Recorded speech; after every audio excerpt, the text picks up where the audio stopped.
C'est bon. Bienvenue pour ce nouvel épisode de la boîte à FX qui est dédié à une des meilleures suites au cinéma, Terminator 2, le jugement dernier.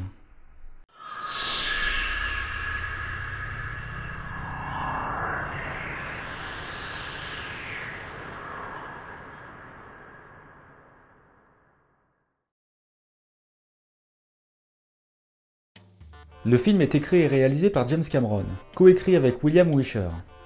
Produit par Carolco Pictures, Pacific Western, Lightstorm Entertainment et le studio Canal. Le distributeur principal est TriStar, à l'époque filiale de Columbia Pictures. Le budget est de 102 millions de dollars. Les durées sont de 2h17 pour la version cinéma, 2h32 pour l'édition spéciale sortie en 1993 et 2h34 pour l'édition spéciale sortie en 2009. Le long métrage sort le 3 juillet 1991 aux États-Unis et le 16 octobre de la même année en France. La société d'effets visuels est ILM, Industrial Light and Magic, et les sociétés d'effets spéciaux sont Fantasy II Film Effects, Stan Winston Studio et Forward Productions. Les superviseurs FX sont Dennis Muren, Gene Warren Jr., Stan Winston et Robert Skotak. Le film contient 54 plans truqués par ordinateur. La vidéo sera en deux parties, les destructions à petite et grande échelle et le T-1000. James Cameron vient de terminer Abyss en faisant faire à ILM une grande avancée dans l'imagerie numérique. La compagnie revient donc une nouvelle fois pour Terminator 2. Le réalisateur refait également appel à Fantasy II qui avait fait la guerre du futur du premier film, ainsi qu'à Stan Winston qui avait construit le premier Terminator. Forward Productions est donc le petit nouveau dans la bande. ILM se charge de tout ce qui touche aux effets visuels, et en particulier le T-1000. Le studio de Stan Winston construit les animatroniques des personnages et les différentes marionnettes du méchant. Fantasy II s'occupe à nouveau de la bataille dans la guerre du futur et Forward Productions fait la destruction nucléaire de Los Angeles. Avant le tournage, les acteurs n'ont pas glandé, ils ont chacun subi un entraînement intensif. Schwarzenegger s'est entraîné pendant plusieurs semaines à recharger un fusil à levier Winchester tout en conduisant une Harley. Robert Patrick s'entraîne au tir et à la moto, tout comme Linda Hamilton qui suit un entraînement militaire intensif et apprend à charger et démonter une arme les yeux fermés. Pas de bol pour quelqu'un qui déteste les armes à feu. Edward Furlong, quant à lui, suit également un entraînement physique, mais aussi des cours d'acting, conduire un scooter, et bien sûr ses cours scolaires parce que la 5e c'est très important. Première partie, destruction à petite et grande échelle. Terminator 2 s'ouvre sur la guerre du futur entre les humains et les machines. Comme pour le premier film, c'est Fantasy II qui est à l'œuvre. Les robots sont des modèles réduits. Certains Terminators sont animés en Go Motion. Steve Burg, qui avait travaillé sur Abyss, est engagé pour améliorer les designs des chasseurs-tueurs aériens et terrestres. La grosse évolution par rapport au premier film est que les modèles sont 50% plus grands qu'avant. Ils sont plus détaillés, peuvent être filmés d'encore plus près et donc être plus réalistes. Forward Productions a pour objectif de faire exploser Los Angeles de la manière la plus crédible possible. Une partie de la ville est reconstruite en miniature. Sur ce plan, il crée pour la première fois un logiciel 3D qui simule une destruction. Il combine ça avec un matte painting et une maquette de la ville. Seulement, chaque élément, que ce soit les lampadaires, les voitures ou la végétation, est construit de sorte que leur destruction soit physiquement la plus réaliste et logique possible, malgré leur petite taille. On quitte maintenant les miniatures pour s'attaquer aux dégâts de taille réelle, comme la scène d'action du canal d'évacuation des eaux, tournée dans la vallée de San Fernando, toujours à Los Angeles. Le camion qui chute de 3 mètres en dégommant la rambarde est fait en vrai, en dur, mais avec un mannequin au volant. Ils sont quand même pas fous. Et pour ne pas prendre de risques, ils lui enlèvent le moteur. La cascade n'est bien sûr faite qu'une fois et elle est filmée par 4 caméras commandées à distance. Ces caméras filment en longue focale. L'image est donc écrasée sur l'arrière-plan, ce qui donne l'impression que le camion arrive juste derrière John. Quand le T-800 saute et descend de 2 étages avec sa moto, pas besoin d'être un Terminator pour voir que c'est une doublure. La moto est suspendue à un câble afin de descendre le plus gracieusement possible. Arrive ensuite la scène d'explosion à Cyberdine. Les intérieurs sont construits en studio, mais l'extérieur est tourné à Fremont dans la Silicon Valley. Ils choisissent un immeuble de 2 étages qui s'apprête à être démoli par la ville. C'est quand même plus malin que d'en zigouiller un tout neuf.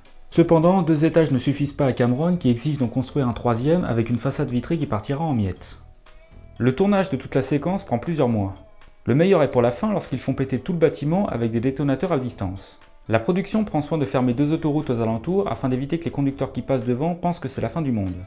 L'explosion nécessite plus de 380 litres d'essence. 7 caméras filment la scène sur différents angles. Puis vient la course-poursuite avec un van, un pick-up, un camion-citerne et un hélicoptère. Ils ferment 4 km d'autoroute encore à Los Angeles. Les véhicules roulent qu'à 50 km/h sur les plans larges pour ne pas prendre de risques, mais sont filmés en accéléré. Pour info, ils font vraiment passer un hélicoptère sous le pont. Passons à la seconde partie, le T-1000. James Cameron souhaite que le T-1000 se différencie bien du T-800. Stan Winston a alors l'idée qu'il soit habillé en policier. Il y a deux manières de réaliser le T-1000. La première est l'image de synthèse, et la deuxième est l'animatronique ou marionnette que l'on verra après. À partir des années 80, les effets visuels par ordinateur évoluent de plus en plus rapidement. Et au final, c'est quasiment une avancée technique sur chaque nouveau film. Bah oui, il y a tout à inventer. Du coup, après Abyss, Cameron compte bien faire une partie du T-1000 informatiquement. Cependant, il garde à l'esprit qu'en cas de problème ou d'impossibilité technique, il peut toujours avoir recours à l'animation stop motion en pâte à modeler. ILM avait mis 9 mois pour créer les 75 secondes du pseudopode liquide d'Abyss, sous la supervision de Dennis Muren. Cameron fait donc à nouveau appel à lui. Au-delà de l'apparence en métal liquide du T-1000, il a aussi la possibilité de se transformer en un autre être humain.